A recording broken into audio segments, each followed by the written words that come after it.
reclamo de hoy. Informativo Forever FM.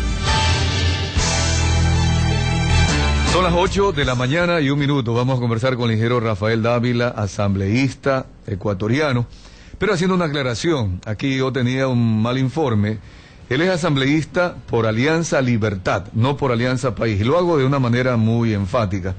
Actualmente él está como asambleísta representando a Conciencia Ciudadana. En todo caso, en el trayecto de esta conversación podríamos ir ampliando. Ingeniero Rafael Dávila, en lo positivo, el Código de la Producción, Comercio e Inversiones, un código orgánico, reconoce ya la necesidad de la inversión privada, estableciendo que el Estado no es suficiente, en todo caso, en otras palabras, para generar empleo, especialmente desarrollar el país. Segundo, en lo positivo confirma la necesidad de la estabilidad jurídica, el respeto a las leyes, reconoce que al Estado le corresponde apoyar a los empresarios para la competitividad, sobre todo generando la inversión de infraestructura, etcétera. Sin embargo, hay algunas observaciones de las que vamos a conversar el día de hoy, la Cámara de Industria de Guayaquil y otros analistas. Quisiera, como contexto, escuchar de ustedes su apreciación sobre el Código Orgánico de la Producción, Comercio e Inversiones y así poder tratar este tema. Bienvenido, buenos días. Muchísimas gracias, buenos días. En primer lugar, un saludo cordial a todos los amigos oyentes aquí en la ciudad de Guayaquil. Para mí es un honor estar en Guayaquil. En realidad yo represento al movimiento Conciencia Ciudadana de la provincia de Loja. Y en la Asamblea Nacional hemos formado un pequeño bloque parlamentario que lo hemos denominado Alianza Libertad, junto al general Paco Moncayo, a los asambleístas Marco Murillo y Edwin Vaca, cuya línea política es clara, absolutamente en la línea de defender al país. No estamos ni en el oficialismo ni en una oposición radical, sectaria o cerrada. Cuando hay temas positivos los apoyamos sin ambajes, sin condicionamiento alguno.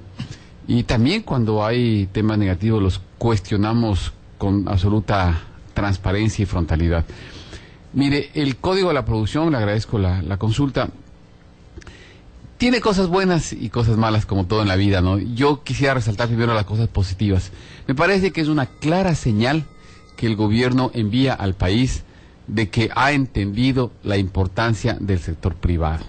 Eso es lo bueno, porque a veces uno lo ve al gobierno en la línea del Coronel Chávez de Venezuela y un hombre que vemos que está permanentemente expropiando empresas, que no cree en la empresa privada, que trata de inundar al país con una estatización excesiva. Pero no, vemos que hoy el gobierno, qué bueno que a los 4 años le dé al país una señal clara de que, como usted bien decía, el sector público es absolutamente insuficiente para generar empleo, para generar desarrollo. Porque mire, la mayor preocupación que deberíamos tener los políticos es la lucha contra la pobreza. La pobreza es el mayor mal que puede enfrentar un ser humano. Y la pobreza solamente se la puede enfrentar generando empleo. Una persona, por lo menos si tiene un empleo, tiene ya un ingreso para llevar a su familia, a su hogar. Con el paso de los años, si la economía sigue creciendo, los empleos tienen que mejorar de calidad, por supuesto, pero para eso hay que mejorar la economía. No se trata de creer que se pueden subir los ingresos por decreto. Eso no funciona, eso solamente en la mentalidad de alguna persona equivocada puede creerse. Entonces, la lucha contra la pobreza pasa por la necesidad de generar empleo.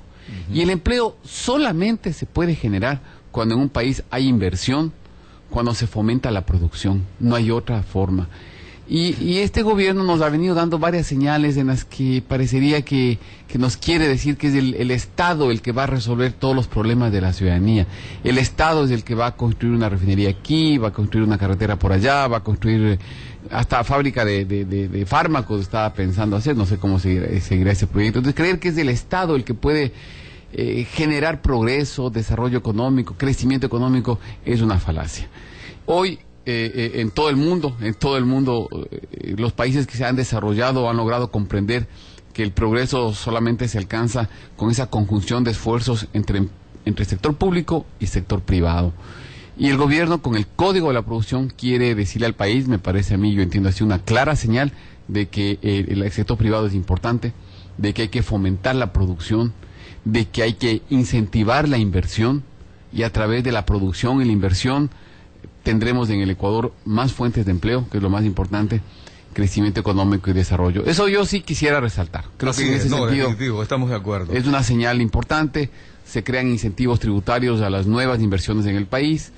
Yo he planteado que esos incentivos, en búsqueda de una equidad territorial, deberían ser diferenciados. No es lo mismo invertir con todo el afecto, pues aquí en la provincia del Guayas, que invertir en Loja. En Loja hay muchas más dificultades para hacer empresa, para crecer. Entonces el incentivo tributario, el premio tributario debería ser un poquito más alto a quien invierte en sitios más lejanos de Quito, de Guayaquil, que son las... De acuerdo, pero ahí ya tengo la primera observación, ingeniero Rafael Dávila, justamente para dialogar y que esto pueda llegar al seno de la Asamblea, y ojalá que los tiempos permitan, porque como es una ley que se la ha llevado con el carácter económico urgente, si no se la aprueba, no se la rechaza o no se la modifica, igual entra por vigencia de la ley. En el aspecto del incentivo, es correcto, es decir, hay zonas que relativamente no han logrado desarrollarse a la par como otras provincias, tipo Pichincha, tipo Guayas. Pero el tema de incentivarlo a través de reducirle, por ejemplo, impuesto a la renta, a la renta, a los inversionistas nuevos, no es total. ¿Por qué? Porque igual ese inversionista llegará a Loja, como usted acaba de poner el ejemplo, y no podrá competir igual que otra empresa similar que está en Pichincha o Guayas, si la infraestructura de la provincia, si las condiciones, inclusive hasta ambientales, de mercado, de todo lo demás, no le da justamente esa posibilidad de competir. Y es allí donde más bien viene la preocupación, porque dice, esos incentivos no le vamos a dar a Guayas y a Pichincha, quizás con el afán de decir, como si le damos a esta otra provincia, a través de la inversión sí va a poder competir, lo cual no es correcto y ahí habría un error gravísimo. ¿Usted qué opina? Bueno, es que ahí hay una experiencia que yo quisiera traer a la mente. Mire, en la década del 70, fines de los 60 y 70, ya se establecieron incentivos tributarios, de exoneración de impuestos, de exoneración de aranceles para la importación de materias primas, aquellas industrias que se instalaran fuera de Pichincha y Guayas. ¿Qué ocurrió en el caso de Pichincha y acá en el caso de Guayas? Que muchas empresas, por ejemplo, se instalaron en la zona de Lazo, que es en plena frontera entre Cotopaxi y Pichincha. Está dentro de la provincia de Cotopaxi, cerca de la Tacunga. Entonces, estaban fuera de la provincia de Pichincha para efectos de hacerse beneficiarios de la exoneración de impuestos. Empresas multinacionales. Incluso multinacionales, estaban Navisco, por ejemplo. Ajá, Navisco Roy, claro, para recordar uno. Y hay otras, NGK, claro, de bujías, por ejemplo. Pero estaban a media hora de Quito. O sea, y las oficinas administrativas estaban en Quito. Y no hay cómo impedirlo porque ahí está un límite. Así es. Claro. Entonces, claro, no era lo mismo estar a una hora de la capital del país, o aquí pasó algo similar en la provincia de Los Ríos, en los linderos de Los Ríos de Guayas, que estar en Sucumbíos o que instalarse en Esmeraldas. Entonces, yo no digo que no tiene que haber premios tributarios, es decir, y lo he planteado. O sea, como experiencia, la medida no resultó. No resultó porque Guayaquil también, usted tiene toda razón, se fueron a Babahoyo, cercanos acá. Sí, claro. Una hora y media, sí, máximo. Para cumplir el requisito de estar fuera de la provincia. Así y es. Tener el premio tributario. Entonces yo lo que he planteado es que ese premio tributario, para instalarse fuera de las provincias de mayor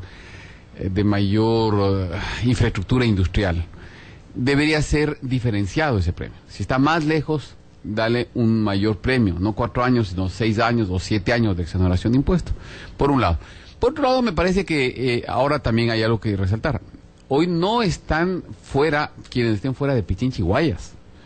Dice fuera de Quito y Guayaquil. De la ciudad. Y ni siquiera dice fuera de Quito y Guayaquil, sino fuera de las parroquias urbanas de Quito y Guayaquil. Es decir, usted podría instalarse, por ejemplo, aquí en Guayaquil, en Pascual. En Daule, por ejemplo, fuera de es una parroquia, del perímetro. Claro, Ajá. está fuera del perímetro urbano. Entonces ya usted se instala ahí y ya tiene un beneficio tributario de que si se instala en Pascuales, usted no va a pagar impuestos a la renta durante 5 años. Pero no llegaría el beneficio, por ejemplo, a Loja, a Manabí, Sucumbíos, que es lo que debería buscar o lo que supuestamente busca. Ahora, que eso es lo que yo he planteado, exactamente. Que si usted se instala aquí en Pascuales, usted tiene derecho a 5 años de exoneración de impuesto a la renta. Pero si se instala en Loja, usted tiene derecho a 10 años de exoneración de impuesto a la renta. Ya, ¿Me más comprende? tiempo. Exactamente. Entonces, Pero ¿qué tal lo siguiente, como una alternativa? Porque cada provincia tiene potencialidades. Loja tiene su potencialidad agrícola. Hay cultivos que se han desaparecido en Loja. Hay cultivos que han desaparecido en Manabí, el algodón, el café. Han desaparecido también otros rubros importantes en otras provincias. Yo acá he mencionado, por ejemplo, que podría incentivarse lo que es textil y el turístico como sectores allá en Imbabura. ¿Por qué más bien no enfocar, en vez de dar un incentivo para que una empresa de una ciudad de Guayaquil vaya a poner su empresa, su fábrica en otra provincia para producir lo mismo que producía en Guayaquil, ir a desarrollar las potencialidades de esas provincias? Ingeniero, sí. ¿Qué opina de esa sugerencia, ingeniero Dávila? Sí. Pero hay una cosa que usted había dicho al comienzo que también coincido plenamente con usted.